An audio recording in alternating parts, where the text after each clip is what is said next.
Kaldı ki onların yarı final çıxmalarına əlbəttə ki bu da bilin məncə haqq eləyirdi. Ümumiyyətcə baxmayaraq biz onlar qalib gəlmişdik, amma mənim belə deyək də ən çox diqqətimi cəlb edən bir komanda oldu.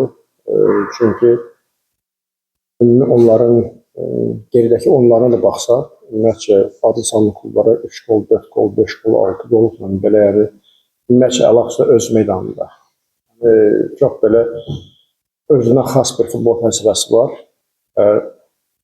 İnanın ki, əgər mən belə deyək ki, bugün qarşıdakı vaxtlarda bir imkanım olsa, bir vaxtım, zamanım olsa, mən o kluba hətta təcrübə ilə gedərəm. Onların elə bir hansı nəticədir, mənim üçün ümumiyyətcə belə orta klubların gəlib o səviyyə çatması mənim həmişə fikirlərimi cəlb eləyib və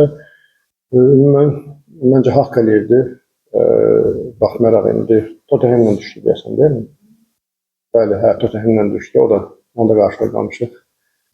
Bizim komandalarda hər ikisi də onlara arzulayıram və sanki bu il elə bil ki, bu da bilintin bizim keçən ilki biraz o Avropa yoluna oxşadı. Sadəcə biz son dəqiqələrdə Bayerə, deyək, yəni həm qırmızı olanlara, həm belə məğlub olduq. Amma bizim də elə şansımız var yarı finala çıxmağa. Bölümdən mənəm ki, maraqlı bir oyunlar olacaq. Minimum ən azından bizim oynadığımız komandaların biri finalda olacaq.